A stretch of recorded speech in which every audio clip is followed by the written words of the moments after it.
Enjoy banget ya. Kira-kira ada yang mau berhenti? Semakin kesini semakin pengen berhenti?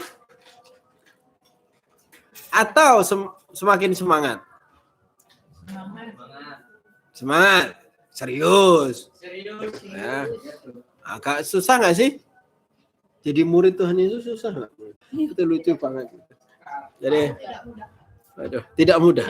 Wow, tidak sulit dan tidak mudah. Tidak sulit atau tidak yang begitu menarik ketika pemuritan ini ada. BEMS yang tahu banyak sebelumnya bahwa saya juga ada di kelas pemuritan. Maksudnya saya ada di pemuritan atau pengajaran pemuritan di tempat lain juga. Sebelumnya melihat kebenaran yang sesungguhnya itu kayak wow, yang tak omongin dari tahun-tahun lalu itu, nah yang tak sebut pemuritan ternyata itu hanyalah sedikit dari proses pemuritan itu. Dan yang kita sedang kerjakan ini teman-teman, kami rasa inilah yang terdekat. Aku nggak bisa bilang exactly yang sebenarnya, tapi yang terdekat dari apa yang Alkitab tunjukkan ke kita. Salah satu konsep yang menarik bicara tentang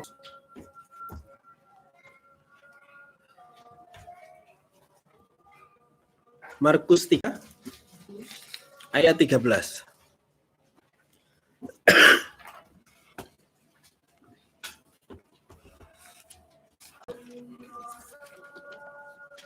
Markus 3 ayat 13, salah satu boleh bacakan. Maka datanglah Yesus dari Galilea ke Yordan kepada Yohanes untuk dibaptis. Markus. Kemudian naiklah Yesus ke atas bukit. Dia memanggil orang-orang yang dikehendaki. Manggil orang-orang yang dikehendaki. Jadi pemuritan itu akan selalu mulai dari Tuhan Yesus untuk menjadi seorang murid. Jadi yang saya percayai teman-teman, untuk teman-teman ada dalam proses pemuritan ini, ada kehendak Tuhan. Katakan amin. Apapun yang kadang terbersit di kepalamu, aduh berat banget sih gitu, dan susah banget sih, dan akhirnya pernah terbersit untuk berhenti atau enggak lagi dalam pemuritan ini. Saya cuma mau bilang, mengawali pengajaran kita hari ini bahwa Tuhanlah yang memanggil teman-teman untuk ada di pemuritan ini. Tuhanlah yang memanggil teman-teman untuk dimuridkan di tempat ini. Dan tidak hanya dia panggil, tetapi dia panggil karena dia mau. Dikatakan di sini. Karena dia memanggil engkau karena dia menghendaki engkau untuk jadi muridnya. Dia menghendaki, oh ini waktunya. Come on Sandi, kamu harus jadi muridku. Ini waktunya. Rachel, kamu ini waktunya, yang lainnya untuk jadi murid Kristus, dan Tuhan memanggil engkau. Dikatakan di situ dia memanggil mereka yang dikehendaki. Dan tidak hanya dipanggil di ayat 14. Monggo silakan bacakan. Dia menetapkan 12 orang untuk menyertai dia dan untuk diutusnya memberitakan Injil. Untuk diutus. Kenapa teman-teman ada di pemuritan ini, teman-teman? Karena someday aku hampir somehow, tapi gitu ya, someday, suatu saat teman-teman akan diutus. Suatu saat teman-teman akan pergi, atau suatu saat teman-teman akan melakukan atau mengerjakan hal yang akan Tuhan taruhkan di tanganmu untuk engkau kerjakan, khusus buat hidupmu. Filipi lagi. Efesus 2 ayat 10 katakan bahwa pekerjaan itu sudah disiapkan dari sebelumnya. Jadi Tuhan dengan sengaja memanggil kita, setiap kita untuk berkumpul bahkan hari ini ada dalam proses pemuritan di sini untuk menjadi seorang murid karena dia mau supaya engkau jadi murid dan suatu saat dia mengutus engkau untuk melakukan sesuatu. Tapi kalau mau detail teman-teman, bayangkan ini adalah sebuah proses bahwa dia harus mengambil kita dulu, baru suatu saat akan diutus. Siapa yang tahu berapa lama murid-murid sama Yesus? 3 tahun. Kurang lebih. Ya kurang lebih, semua orang bilang 3 tahun. Dan beberapa fakta sejarah menyatakan hal itu. Nah, selama itulah baru akhirnya setelah 3 tahun baru diutus. Artinya gini, cara melihat pemuritan itu juga harus berbeda. Cara melihat pemuritan, kalian harus lihat pemuritan adalah proses di mana engkau disiapkan untuk diutus. Nah, banyak orang yang pengen masuk di pemuritan karena pengen cepat melakukan sesuatu. Dan sesuatunya cenderung apa yang dia inginkan. Padahal sebenarnya butuh waktu untuk disiapkan bagi pekerjaan yang akan dikerjakan. Ada firman Tuhan lain yang bilang bahwa baik buruknya pohon itu dilihat dari buahnya. Dan apa yang dihasilkan dari pohon itu adalah buah itu. Dan ini dibutuhkan yang disebut namanya waktu untuk bertumbuh. Nggak ada pohon yang baru kamu tanam pagi ini, terus berbuah besok pagi. Ya nggak sih? Ada nggak?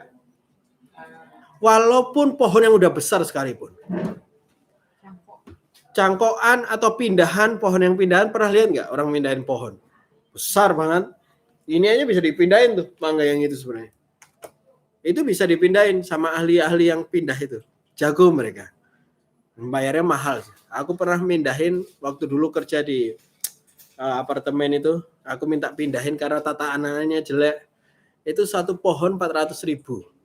Gedenya kurang lebih itu gede dikit. Itu tergantung gede batangnya.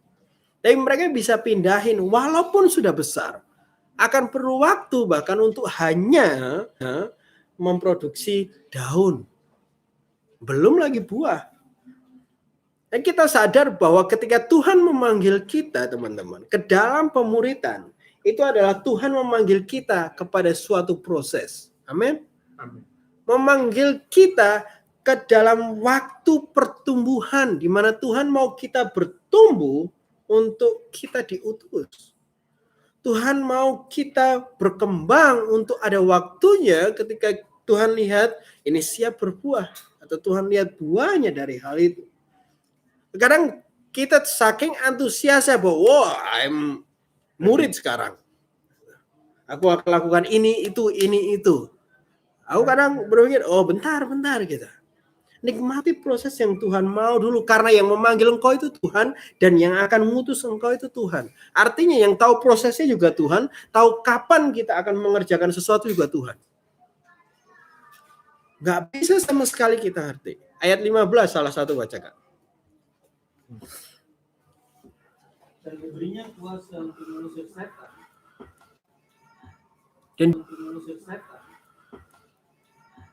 Dan diberinya kuasa. Amin.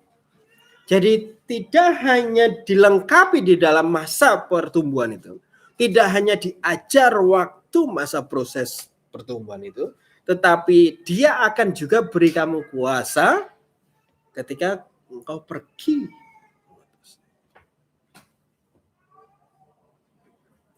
Saya tahu bagaimana beratnya proses ini, yang udah agak lama, ada yang baru dalam proses ini, dan terkadang harus ada teguran, terkadang harus ada pembenaran, gitu. Terkadang harus ada penguatan dari pemimpin, kadang harus ada cambuan, gitu. Tapi lihat teman-teman, ini prosesnya. Tujuannya cuma satu, supaya kita diutus. Ketika kita diutus itu, kita akan diberi kuasa. Sehingga kita pergi tidak hanya pergi. Sehingga kita mengerjakan sesuatu tidak hanya mengerjakan, tapi ada kuasa. Dan ini cuma didapat dari proses tersebut. Didapat, ini aku bilang seperti anugerah untuk kita bisa dipanggil, terus diproses sama Tuhan, diutus, dilengkapi pula. Bisa dapat gambarannya nggak? Ini kayak orang selesai SMA pengen banget masuk di kampus-kampus yang ikatan dinas.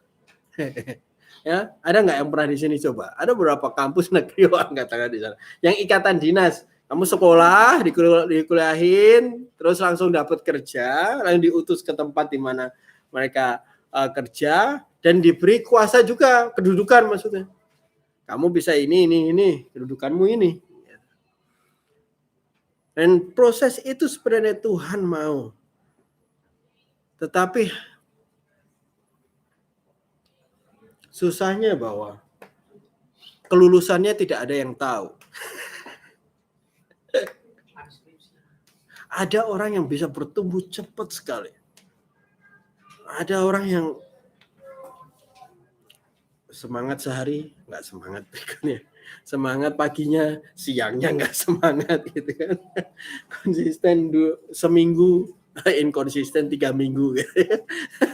Jadi dan itu sebenarnya teman-teman, kualitas kita mengikuti proses itu. Itulah yang menentukan seberapa cepat kita. Waktu saya sedang mau pilih vitamin buat kami, karena kita harus jaga imunitas supaya COVID-19 ini walaupun kalau ada kita bisa bertahan darinya. Gitu. Terus banyak searching, ternyata ada beberapa vitamin yang sebenarnya dia nggak vitamin. Tapi beberapa vitamin yang dia ada zat khusus yang sudah dikembangkan yang membantu kita untuk nyerap makanan vitamin atau nutrisi dari makanan lebih banyak. Lebih efektif. Jadi lebih optimal. Sehingga kita bisa ada tambahan di dalam hidup kita. Lebih cepat tumbuhnya, lebih cepat kuatnya gitu, dengan hal itu. Nah, dalam pemuritan teman-teman, yang menentukan kita untuk kita cepat bertumbuh dan berbuahnya itu adalah seberapa cepat kita menyerap dari proses yang Tuhan berikan kepada kita. Paham enggak? Ada 1-2 proses yang kecil mungkin. Kemarin waktu mau ke gudang si Bem sharing sesuatu. Dan ya Tuhan kasih hikmat saya untuk menjawabnya dengan baik. Dan dia bertobat di motor itu. Ya. Dan tapi saya suka responnya dia. Dia dengan rendah hati cuma bilang, ya aku salah mas. Gitu. Sama sekali tidak ada yang keluar dari mulai ketika saya ngomong itu dan dia beralasan, membuat alasan dan memperkuat dirinya. Nah, dia langsung bilang, iya ya, aku salah gitu. Aku harus bertobat ini. Dan respon itulah yang disebut respon menyerap itu. Menyerap dari proses yang Tuhan berikan. Dengan rendah hati kita bisa nyerap semua. Wah, Tuhan akan benarkan dengan rendah hati. Tanpa kerendahan hati tidak bisa hal itu terjadi dalam hidup kita. Dan itulah yang luar biasa dari proses pemuritan ini. Karena ini prosesnya Tuhan untuk hidup kita. Amin. Sadar nggak ini prosesnya Tuhan? Sadari hal itu teman-teman. Ini bukan buatan Pak Brand. Bukan buatan dari organisasi. Bukan buatan dari saya. Bukan. Ini Tuhan sedang memproses setiap kita. Untuk someday kalian pergi bagi dia dengan kuasanya. Tuhan manggil dan memilih kita. Tapi ada bagian yang harus kita kerjakan juga. Di Lukas, kita lihat Lukas 14 ayat 23. Aku akan agak lebih cepat dikit lah ya, supaya kita enggak baterainya selamat. Enggak supaya baterainya selamat. Kayak minggu lalu aku di awal agak pelan, ternyata masih banyak gitu. Akhirnya kita molor gitu. Jadi temponya agak. Oke, Lukas 14 ayat 23. Salah satu boleh bacakan. Lalu kata Tuhan itu kepada hambanya, pergilah ke semua jalan dan lintasan dan paksalah orang-orang yang ada di situ masuk pada rumahku. Lukas 14 ayat 23. Lukas 14:23. Great Bangkit.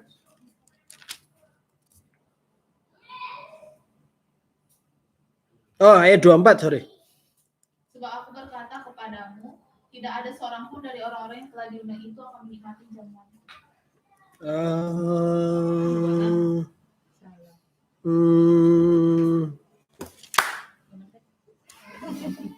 Oh, sorry, ayat 33. Sorry, Lukas 14 ayat 33. Demikian pula lah tiap-tiap orang di antara kamu yang tidak melepaskan dirinya dari segala miliknya tidak dapat menjadi murid.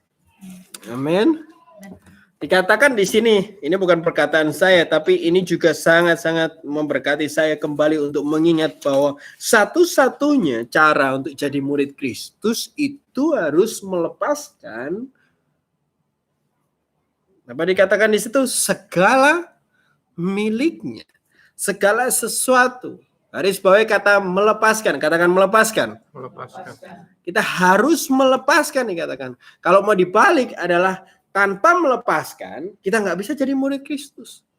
Tanpa melepaskan segala sesuatu yang harus menjadi milik kita. Kan segala sesuatu yang harus menjadi milik kita tadinya, itu kita nggak bisa jadi murid Kristus. Kalau kita baca sendiri nanti di atasnya bahwa banyak cerita tentang bagaimana Yesus memanggil murid-muridnya. Itu semua mereka langsung pergi gitu aja, ngikut. Dan melepaskan segala sesuatunya. Kata melepaskan segala miliknya teman-teman. Miliknya di sini dia pakai kata aslinya hyperkonta. Ya, saya lupa cara bacanya, tapi itulah ya. Teman-teman nanti bisa lihat di Blue Letter Bible, bukan Blue Letter Baby ya. Blue Letter Bible atau yang tools yang lainnya. Tapi ini juga bisa refer ternyata adalah bicara tentang sesuatu yang kita miliki yang berharga bagi kita. Disimbolkan jadi harta gitu. Mau jadi kepemilikan yang kita rasa, oh ini aku. Gitu. Ini rasa aku banget itu yang berharga. Tapi bahayanya adalah Tuhan bilang kita harus menjadi murid Tuhan. Jadi intinya bahwa kita manggil kita murid Kristus, kalau kita belum melepaskan apa yang kita anggap itu berharga bagi hidup kita, itu masih belum murid Kristus. Setuju? Paham di situ? Paham di situ? Melepaskan apa yang bagi kita berharga, yang paling disayangi. Yang paling disayangi, paling disenangi, paling dimimpikan, paling diidam-idamkan, paling diharapkan untuk diri kita. Dan kita harus melepaskannya bagi Kristus untuk benar-benar bisa jadi muridnya.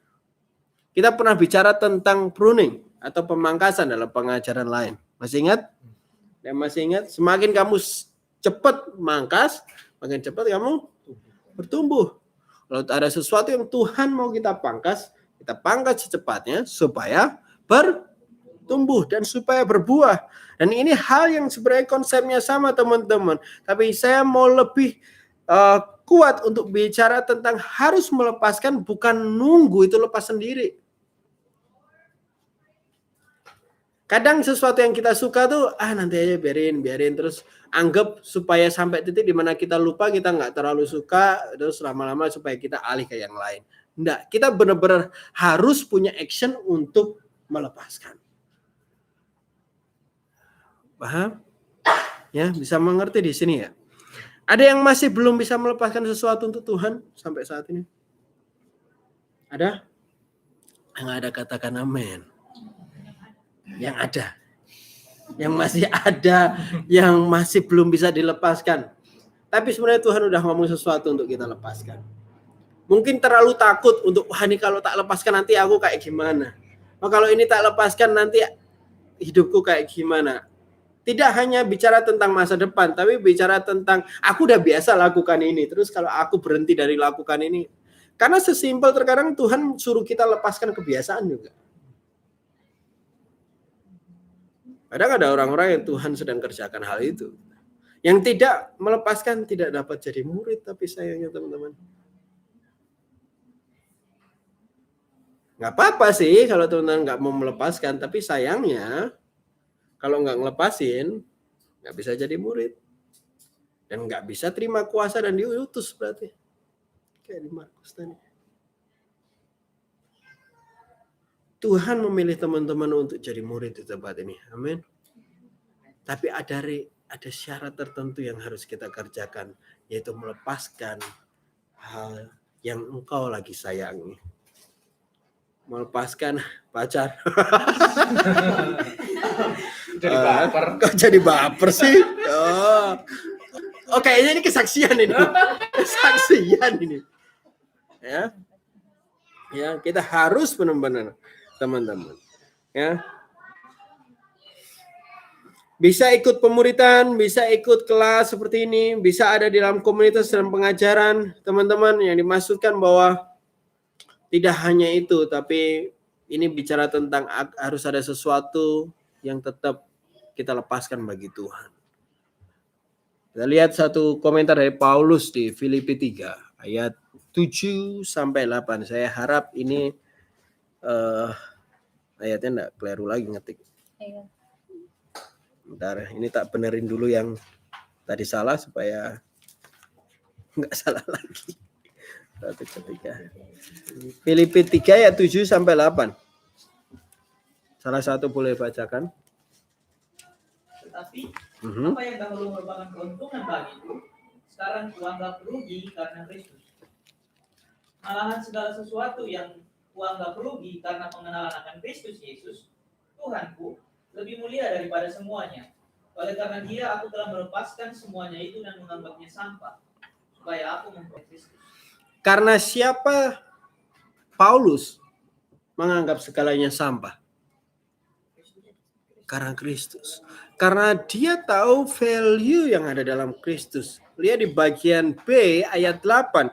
Disebutkan di situ, oleh karena dialah aku melepaskan semuanya. Oleh karena kehidupan yang dia lihat, oleh karena kuasa yang diberikan, oleh karena begitu berharganya sesuatu yang Paulus lihat di dalam Kristus, harapan, kerajaan, kemuliaan, dikatakan di situ kemuliaannya yang dia lihat. Hal lain menjadi sampah. Kira-kira di tempat ini kita semua, bahkan saya nggak berani membandingkan kehidupan saya sama Paulus. Kehidupan Paulus itu lebih luar biasa. Megah, dia punya kedudukan, cukup mapan, ya, cukup ada pengikut juga. Dia adalah salah satu Farisi. Dan kalau dilihat dari kacamata dunia, zaman sekarang orang punya keadaan seperti itu, teman-teman, itu hal yang paling bisa dibanggakan. Tapi dia melihat hal itu semuanya hanya dibuang aja.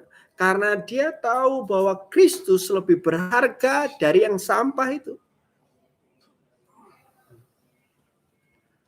Pernah, kalau nggak salah, siapa yang cuci piring waktu itu terus bilang, ini dibuang. Apa ya, lupa. Makanan gitu masih banyak. Kadang di rumah ini kita banyak buang sesuatu ya. Dan saya bertumbuh sebagai di keluarga yang nggak terlalu cukup. Sehingga waktu ada hal-hal yang bisa kita simpan, termasuk kadang kertas gitu ya. Baliknya belum ada apa-apa, kita timbun gitu kan. Kita simpan segala sesuatunya. Tapi begitu tinggal sama atau dikasihin ke orang lain. Dan itu sama sekali nggak make sense terkadang. Tapi begitu ada pernyataan bahwa kita ada yang lebih baik, kita pakai yang lebih baik. Kenapa harus nih terus jaga yang nggak baik? Kalau kita merasa Kristus adalah hal yang lebih berharga dari apa yang kita punya sekarang, itu akan lebih mudah untuk kita melepaskan ya teman-teman. Satu-satunya hal yang berat membuat engkau berat untuk enggak melepaskan sesuatu sebenarnya karena kita masih melihat sesuatu itu lebih berharga bagi hidup kita daripada Kristus. Lebih menjamin hidup kita daripada Kristus. Lebih akan menolong hidup kita daripada Kristus. Sehingga kita enggak akan pernah bisa melepaskan kalau kita belum pernah lihat rubah itu bahwa Kristus lebih penting daripada yang ini. Amin. Semua masih semangat? Semangat jadi musuh karena Kristus lebih berharga. Problemnya terkadang kita melepaskan sesuatu karena disuruh orang atau karena orang yang lain juga lagi ngelepasin. Tapi sebenarnya kita nggak mau ngelepasin. Karena sebenarnya di dalam diri kita belum sadar bahwa Kristus itu lebih berharga. Tapi karena yang lain ngelepasinnya, terus aku juga gitu. Akhirnya suatu saat waktu orang lain nggak ada, dia balik ambil lagi yang dilepasin tadi. Paham maksud saya? Atau karena disuruh Pak Giri, karena disuruh Pak Brand. Kalau engkau masuk dalam pemuritan, harus mulai belajar untuk lihat Kristus adalah kehidupanmu.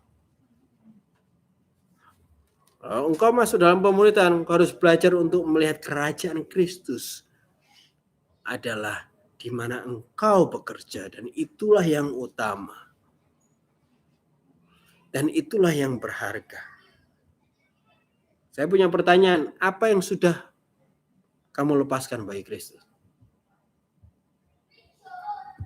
Ada yang mau kasih satu contoh yang udah pernah dia lepasin? Hobi, apa hobinya? Mancing. Apa? Motret sama badminton. Ada lagi? Basketball. Oh, girl band. Oh, ngeband. Aku dengernya girl band. Dancing. Oh, dancing. Wow. Oke. Dilepaskan bagi Kristus. Pertanyaan berikutnya, apa yang belum dilepaskan? Jangan sedih mukanya, jangan sedih. Seberapa banyak kuota yang sudah dilepaskan dan kuota yang belum dilepaskan? Lebih banyak yang belum atau yang sudah? Belum. Yang sudah. Amin kalau yang sudah. Soalnya pakai wifi. Gak perlu kuota. Perlu kuota. Oke. Sekali lagi saya mau bilang bahwa hanya mereka yang menganggap Kristus lebih berharga dari miliknya, itu yang dapat melepaskan miliknya. Hanya mereka yang menganggap Kristus lebih berharga dari mimpinya adalah mereka yang mampu melepaskan mimpinya. Hanya mereka yang menganggap Kristus lebih berharga dari kemauannya, hanya mereka lah yang dapat melepaskan kemauannya. Amin. Pendiriannya, keinginannya, hatinya, dan milik-miliknya yang lain yang berharga. Kalau mereka menganggap Kristus lebih berharga, mereka akan melepaskannya. Pertanyaannya dibalik, apakah Kristus cukup berharga bagi engkau untuk engkau melepaskannya? Amin. Amin. Haleluya. Kita mundur ke perjanjian lama. 2 Tawarik 4 ayat 1.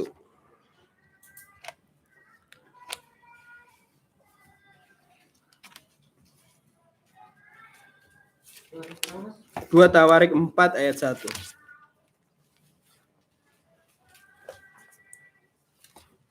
Yang sudah dapat katakan amin. Yang belum katakan angel.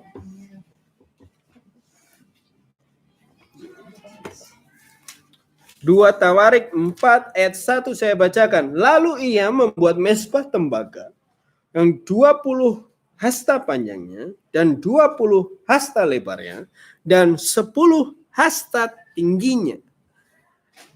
Suatu ketika mereka membangun yang namanya bait suci.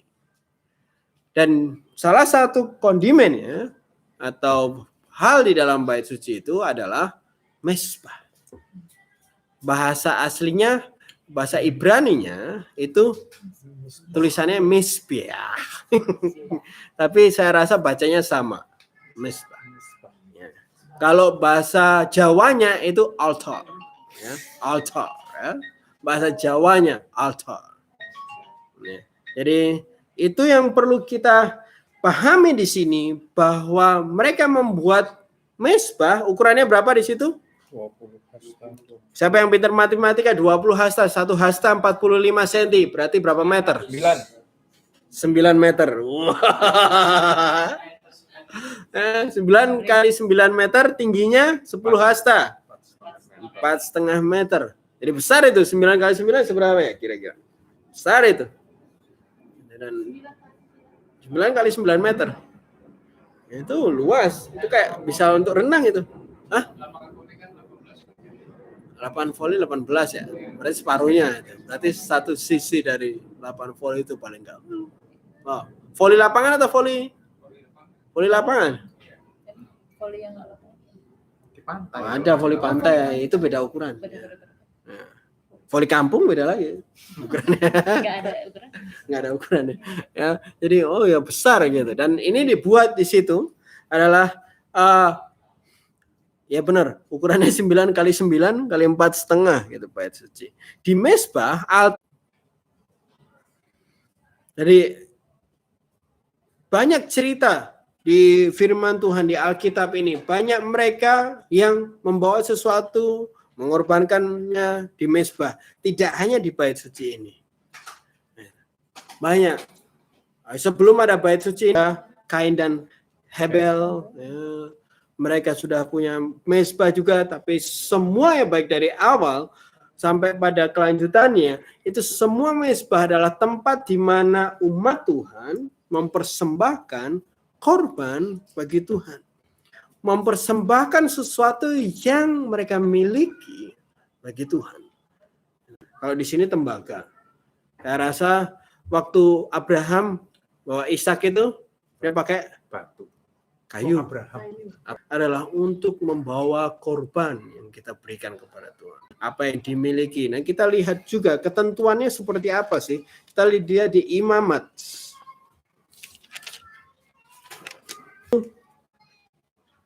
Kita mulai dari ayat 1. Tuhan memanggil Musa dan berfirman kepadanya dari dalam kemah pertemuan.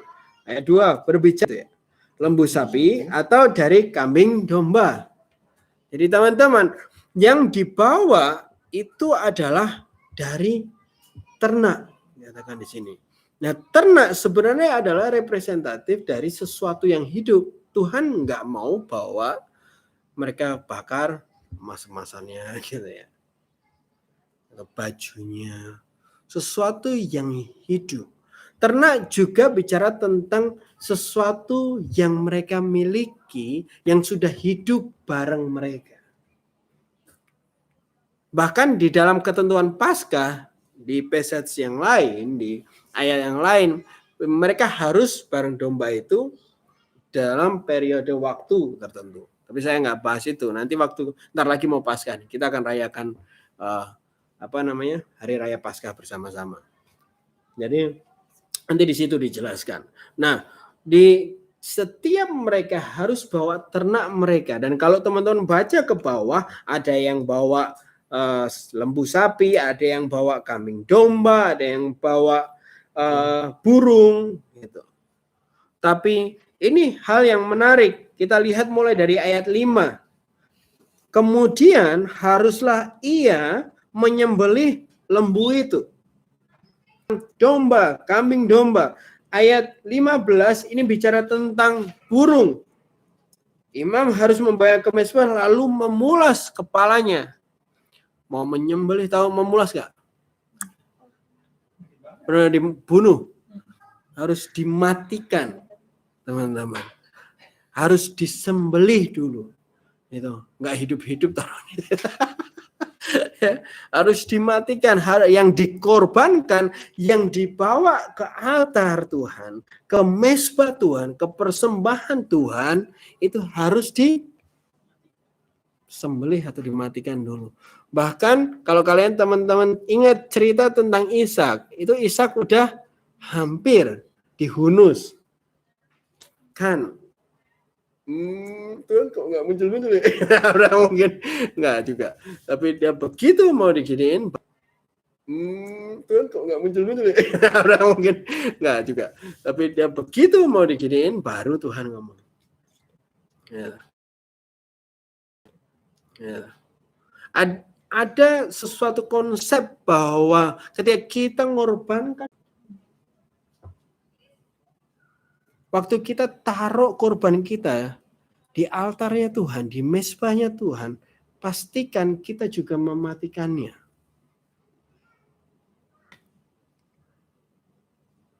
Amin. Tadi waktu di Lukas 14 ayat 33, kata melepaskan Itu bahasa aslinya apotaso. Itu artinya benar-benar memotong, melepaskan. Harus dibuat terpisah. Ini sesuatu yang dimiliki mereka, teman-teman, ternak. Bahkan waktu saya mencoba membayangkannya, ini pasti mungkin ya, waktu misalnya bapaknya bawa domba itu ya, ini kan domba terbaik, ya kan? Nggak boleh cacat, domba yang udah mereka pelihara, dibawa ke mezbah, mungkin ada anaknya yang sering main sama domba gitu terus nangis. Oh, jangan, gitu. Tapi karena harus itu yang mereka harus korbankan itu bagi Tuhan dan harus dimatikan. Konsep ini, ada nggak yang masih struggling soal apa yang kamu pernah serahkan sama Tuhan, tapi masih menghantuimu? Masih kayaknya narik balik terus kamu ke situ terus. Masih bermunculan terus. Pertanyaannya, kita mungkin sudah pernah bawa itu ke altar Tuhan atau mezbah Tuhan, tapi kita sebenarnya belum mematikannya atau memotongnya dari kehidupan kita. Tuhan, aku udah persembahkan ini Tuhan, sampai mungkin nangis-nangis waktu Engkau mempersembahkannya gitu. Tapi kita tidak mematikannya, tidak memotongnya dari kehidupan kita. Itu akan selalu menghantui kita. Lagi dihantui sama hantu gentayangan. Mimpi-mimpimu, harapanmu, angan-anganmu, kemauan-kemauanmu yang pengen kamu kerjakan untuk dirimu, ambisimu sendiri. Apapun itu yang Tuhan sedang kerjakan dalam hidupmu dan sudah pernah kamu lepaskan atau kamu taruhkan,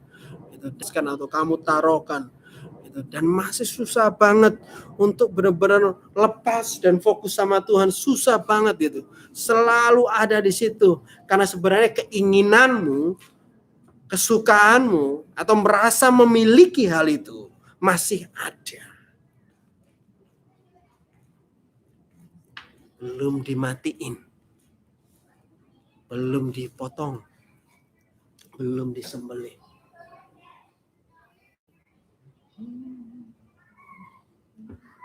Amin. Inilah proses pemuritan itu, teman-teman. Proses lepas melepaskan. Sembelih, taruh itu ke mezbah dan altar Tuhan. Tuhan, ini paling tak sayangi Tuhan. Ini terbaik yang aku punya. Katakan ini mereka bawa yang terbaik loh, teman-teman. Yang mereka punya. Dan harus dipotong.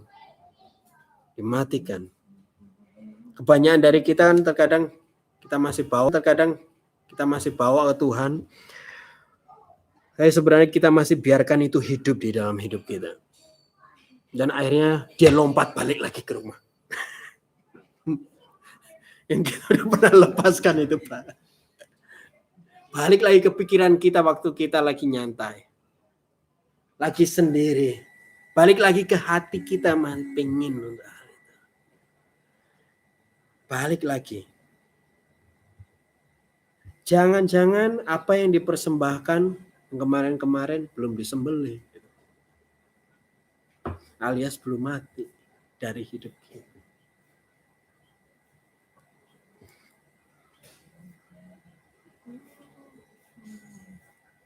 Kira-kira cek. Benar gak, teman-teman? Sesuatu yang pernah kalian berikan ke Tuhan masih terkadang berat sekali karena sebenarnya itu belum dimatikan total dari hidup kita. Bahkan terkadang kita yang datang balik ke altar dan ambil itu. Dan nikmatinya dan menghidupinya lagi.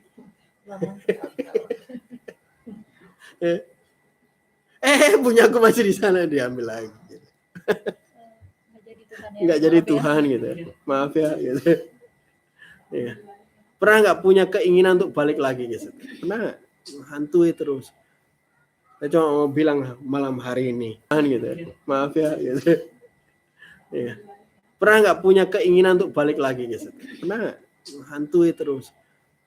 Saya cuma mau bilang malam hari ini kita belum mematikannya. Kita belum mematikannya, kita belum memotongnya dari hidup kita sebenarnya. Kita menyerahkannya, tapi sebenarnya kita masih megangi dan mencintai hal itu. Kita masih merasa itu bahkan lebih berharga daripada Kristus. Kita mempersembahkannya, tapi kita masih tetap menganggap itu berharga banget untuk hidup kita. Fase pengorbanan untuk Tuhan adalah membawa, mematikan, dan membakarnya. Dan itu selalu seperti itu, teman-teman. Bakarnya. Dan itu selalu seperti itu, teman-teman. Nggak bisa kalau nggak disembelih dulu. Nggak bisa juga kalau nggak dibawa dulu. Gitu. Datang ke mezbah dengan tangan kosong gitu ya. Ya Tuhan, aku mau ketemu Tuhan. Nggak ada yang dipersembahkan.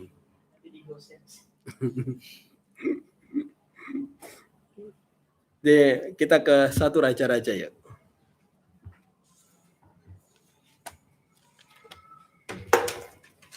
1 Raja-Raja 17 ayat 36.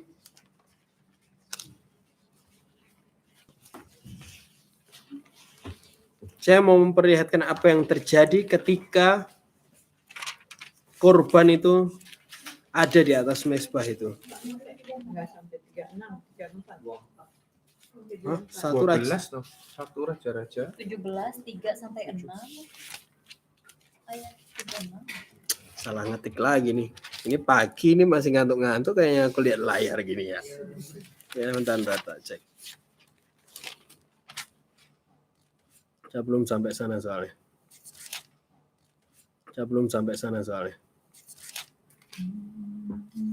Hah? Oh sorry, pasal 18. Bukan pasal 17. Ya. Jadi 1 Raja-Raja 18 ayat 36 sampai 38 boleh bacakan?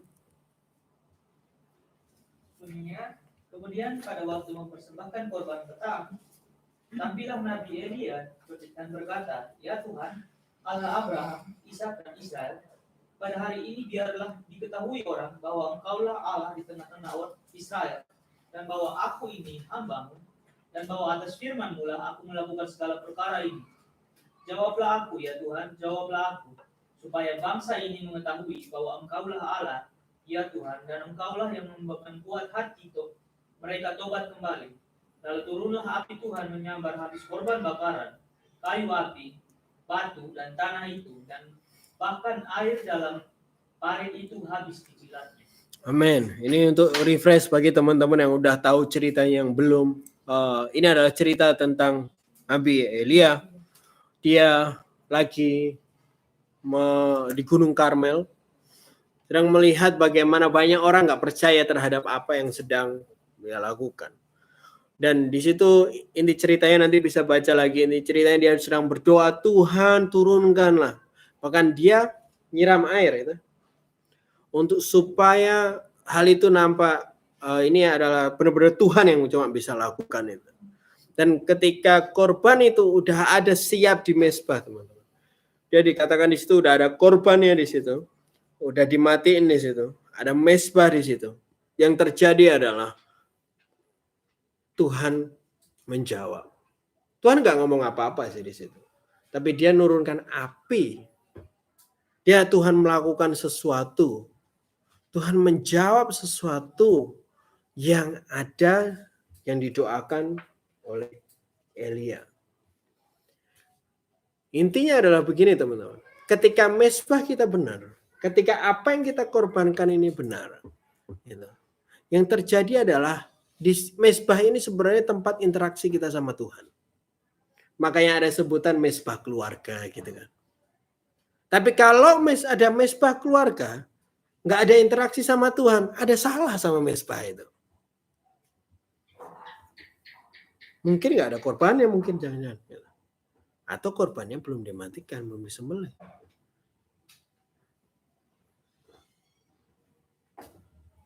Ada komunikasi dari Tuhan. Kita harusnya terima sesuatu yang dijawab. Tuhan akan menjawab sesuatu. Dan segampang itu sebenarnya teman-teman. Ada contoh lagi dari perjanjian lama. Kita ke Kejadian 8. Kalau udah bicara Kejadian 8, siapa yang tahu ini apa? Abraham atau yang lain? Nuh, kan dan Habel mah awal. Kejadian 8 ayat 20 dan 21. Lalu Nuh mendirikan mezbah bagi Tuhan dari segala binatang yang tidak haram dan dari segala burung yang tidak haram diambilnyalah beberapa ekor, lalu ia mempersembahkan korban bakaran di atas mezbah itu. Ketika Tuhan mencium persembahan yang harum itu, berfirmanlah Tuhan dalam hatinya, aku takkan mengutuk bumi ini lagi karena manusia, sekalipun yang ditimbulkan hatinya adalah jahat dari sejak kecil, dan aku tidak akan membinasakan lagi segala yang hidup seperti apa yang kulakukan. Ini contoh lain teman-teman, aku tidak akan membinasakan lagi segala yang hidup seperti apa yang kulakukan. Ini contoh lain teman-teman, bahwa ketika mezbah itu didirikan, ada interaksi dengan Tuhan. Tuhan berbicara dan berkomunikasi dengan Nuh begitu mudahnya. Ketika mezbah dan persembahan diserahkan, harusnya terjadi interaksi. Harusnya terjadi respon. Harusnya ada komunikasi dua arah. Kalau kita selalu membangun mezbah kita mungkin pagi hari atau kapanpun waktu yang teman-teman punya untuk Tuhan. Tapi komunikasi itu kok kayak merasa sulit sekali. Susah sekali. Nah, malam hari ini cuma mengingatkan banyak elemen yang mungkin perlu kita cek. Tapi malam hari ini saya cuma mau mengingatkan, coba cek korbannya. Jangan-jangan korbannya belum disembelih. Atau korbannya masih kita simpan sendiri. Kita belum taruh di situ. Kita belum melepaskan apa yang seharusnya kita lepaskan.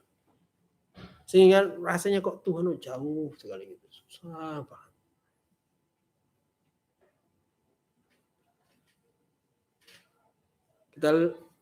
Aku mau maju sedikit di pasal 12. Tidak hanya bicara tentang interaksi teman-teman. Pasal 12 ayat 7. Ketika itu Tuhan menampakkan diri kepada Abraham dan berfirman, aku memberikan negeri ini kepada keturunanmu, maka didirikan di situ mezbah bagi Tuhan yang telah menampakkan diri baginya. Abraham membangun mezbah di tempat ini karena dia berjumpa dengan Tuhan. Ada yang kemarin tuh? Encounter, perjumpaan. Berapa minggu lalu kita udah ngomong tentang itu. Ya. Perjumpaan dengan Tuhan harus menghasilkan sesuatu aksi yang kita lakukan. Dan ketika Abraham berjumpa dengan Tuhan di tempat itu, yang dia lakukan adalah dia memberikan korban bagi Tuhan. Sebaliknya, bahwa ketika kita berjumpa dengan Tuhan, benar-benar berjumpa dengan Tuhan, tidak ada seorang pun yang akan. Sebaliknya, bahwa ketika kita berjumpa dengan Tuhan, benar-benar berjumpa dengan Tuhan, tidak ada seorang pun yang akan terus memegang hidupnya.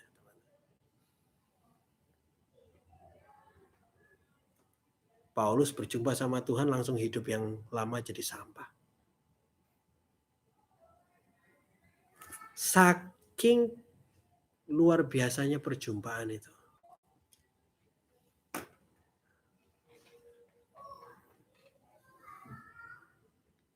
Mungkin engkau sedang merindukan kualitas komunikasi dengan Tuhan yang seperti ini. Interaksi, komunikasi, respon, atau mujizat. Tapi kok enggak terjadi teman-teman. Mungkin mezbah kita kosong.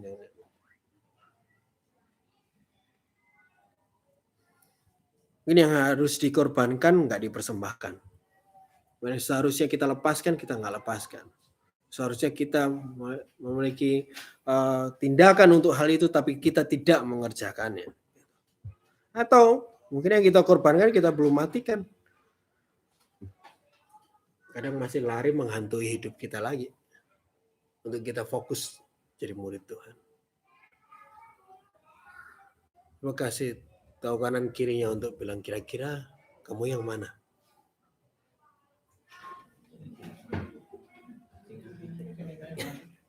Yang mesbahnya kosong atau yang belum dimatiin?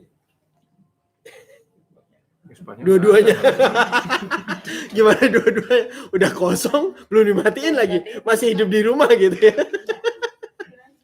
Cuma datang ke mesbah dengan tangan kosong gitu ya. Datang ke mesbah dengan tangan kosong, jalan-jalan gitu. Mau ketemu Tuhan. Aduh, masih lupa gitu.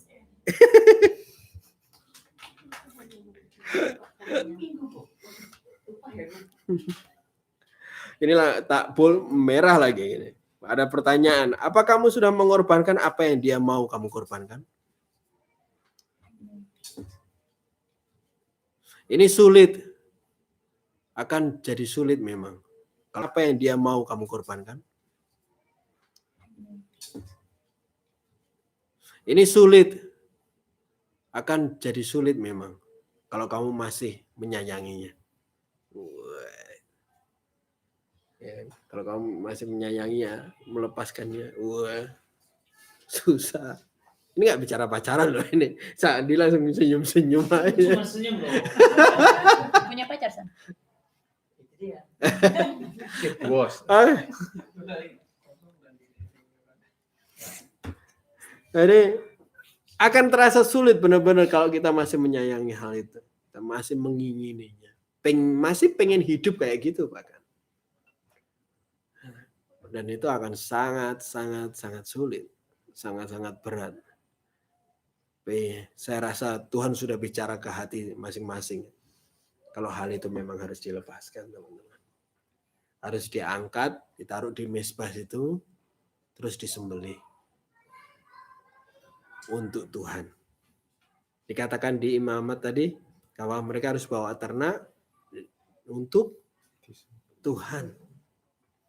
Semua ini untuk Tuhan. Kalau kalian menyerahkan sesuatu dan melepaskan sesuatu, tidak ada untuk pelayanan ini.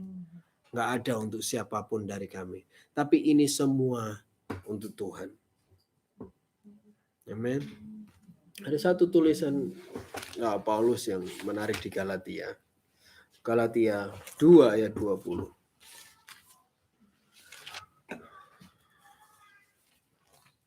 Galatia 2 ayat 20. Stanley, bacain Stanley.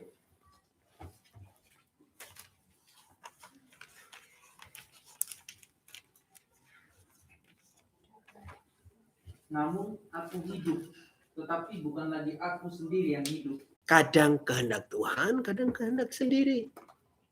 Lebih sering kehendak sendiri, kehendak Tuhannya kadang-kadang. Atau kadang-kadang gitu.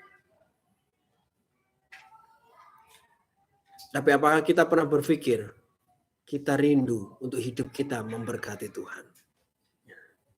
Kenapa kehendaknya belum benar-benar signifikan di dalam hidup kita? Jangan-jangan kita lebih sering jadi Kristen yang maunya sendiri. Kristen tapi maunya sendiri. Murid Kristus tapi maunya sendiri. Jadi di dalamnya adalah kehendak Tuhan. Semua yang terjadi dalam proses teman-teman pertumbuhan ini adalah kehendak Tuhan. Nggak bisa kita main maunya kita sendiri. Satu ayat lain yang saya mau bawa di 1 Korintus 6 ayat 20. Kita hampir di sana. 1 Korintus 6 ayat 20, salah satu bacakan dengan kuat, cewek. Belum terdengarin cewek. Itu kata lunas dibayar, teman-teman. Muliakanlah tubuhmu. Amin. Oh, ya. Muliakanlah Tuhan dengan tubuhmu. Amin, amin aja ya. Masa muliakan tubuhmu gimana? Ya. Mas udah ngantuk nih kayaknya. Aduh, ini panjang juga nih pengajarannya, kata Mas Giri pendek gitu. Ya ini pendek ya. Enggak ada 3 halaman, ya kan? Ya. Teman-teman, apa bagian kita dalam rencana Tuhan bagi dunia ini? Saya bisa jawab. Apa bagian kita dalam rencana Tuhan bagi dunia ini?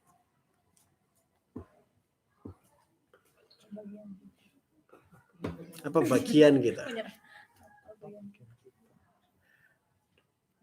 dalam rencana Tuhan bagi dunia ini? Memberitakan ini. Beritakan Injil, melayani seorang dengan yang lain. Wah, keren ini Keren-keren. jawabannya. No.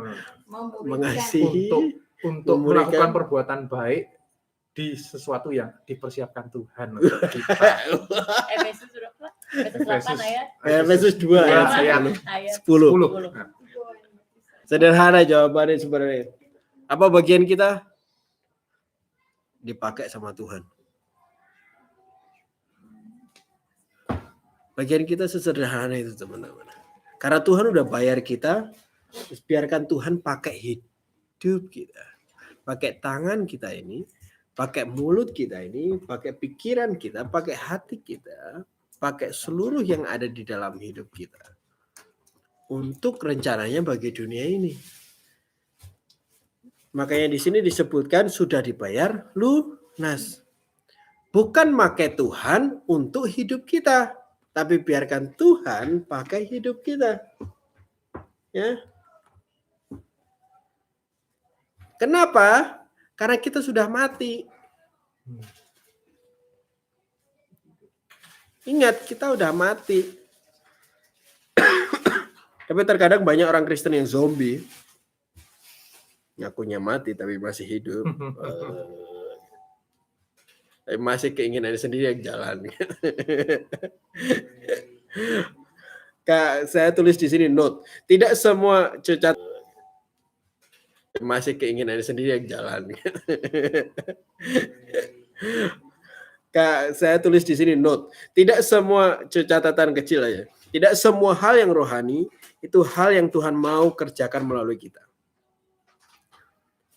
Tidak semua hal yang tidak rohani bukan hal yang Tuhan mau kerjakan lewat hidup kita. Gimana tuh?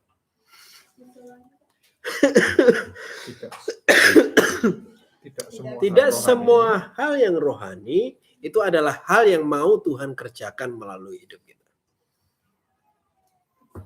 Tapi tidak juga hal yang gak rohani itu bukan hal yang Tuhan mau kerjakan dari kita.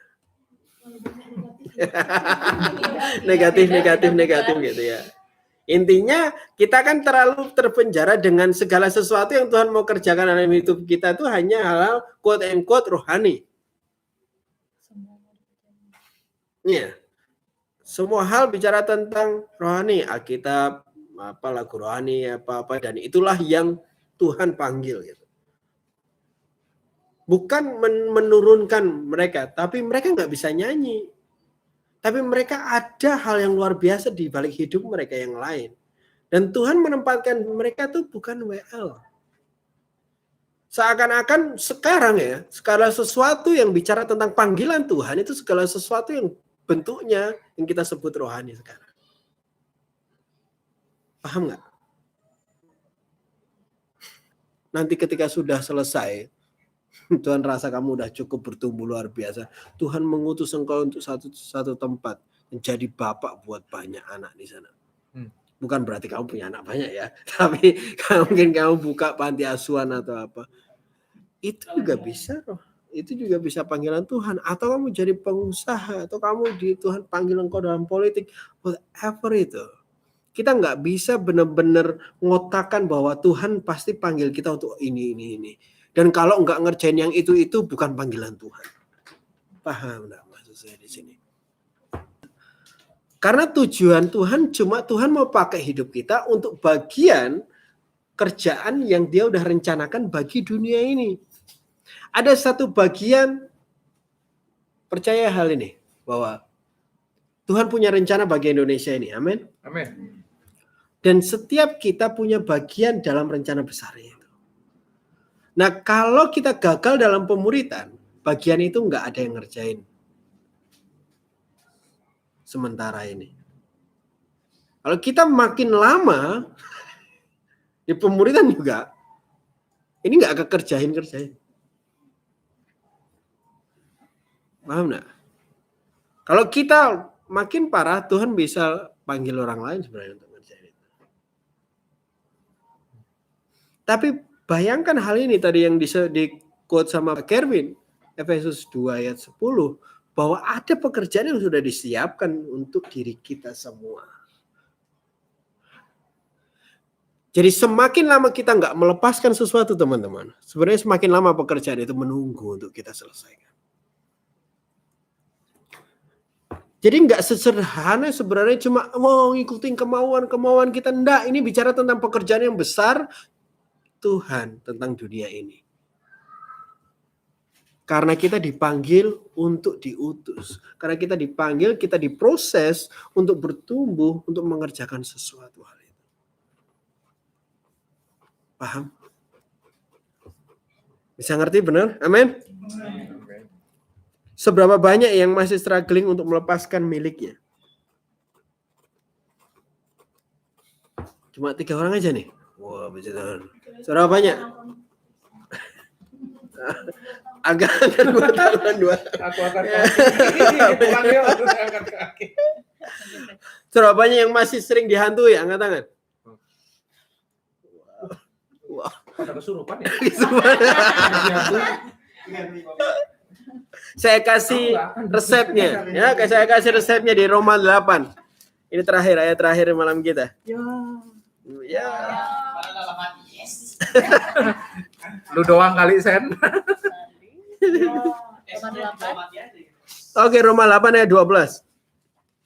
Habis ini ada beberapa ayat lain yang saya mau sharing. Yeay. Yo.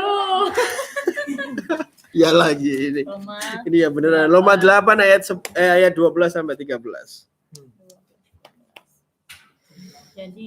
Jadi saudara-saudara, kita adalah orang berhutang tetapi bukan kepada daging supaya hidup menurut daging. Sebab jika kamu hidup menurut daging, kamu akan mati. Tetapi jika oleh roh kamu mematikan perbuatan-perbuatan tubuhmu, kamu akan hidup. Garis bawahi keras. Saya suka bagian ini. Oleh roh kamu mematikan perbuatan-perbuatan daging. Mungkin kau mencoba mematikan dengan segala sesuatu. Saya pernah bilang ini ke BEM, ke banyak, atau pernah juga pakai ayat ini. Tapi nggak bisa kita mematikan tubuh dengan tubuh, teman-teman. Ya, kita nggak bisa matiin tubuh dengan tubuh. Tubuh dengan tubuh kita. Kita nggak bisa matiin semua daging ini dengan daging juga. Apa yang sedang Roh Kudus press di dalam hidupmu, lakukanlah. Karena dengan roh itulah engkau mampu mematikan perbuatan daging. Amin. Amin. Jadi apapun yang lagi dipres, sudah banyak yang punya sesuatu yang lagi dipres Roh Kudus dalam hatinya. Benar-benar berhenti dari itu, men. Gitu. Ayo lepaskan itu, gitu, lepaskan itu. Hey guys, kita memang sudah tidak melakukan semua aturan korban-korban yang di Taurat di Mezbah tadi. Tapi Roh Kudus sedang bekerja untuk pres di hatimu. Suatu korban yang Tuhan mau engkau korbankan hari ini. Ya. Roh Kudus sedang bekerja. Ada suatu korban yang Tuhan kehendaki untuk kita matikan dan taruh di mezbahnya. Taruh di mezbah Tuhan benar-benar. Dari apa yang Tuhan Roh Kudus sedang pres itu, apakah belum pernah dikorbankan sama sekali? Atau yang sudah pernah dikorbankan tapi dihidupi lagi? Atau diingini lagi? Saya percaya waktu umat Tuhan, waktu itu pasti ya nangis, memang sulit. Tapi teman-teman, korban yang terbaik bagi Tuhan mendatangkan kehidupan bersama Tuhan. Amin. Mendatangkan interaksi sama Tuhan. Mendatangkan kehadiran Tuhan di mezbah kita. Tuhan hadir. Tuhan menjawab ketika Elia berdoa.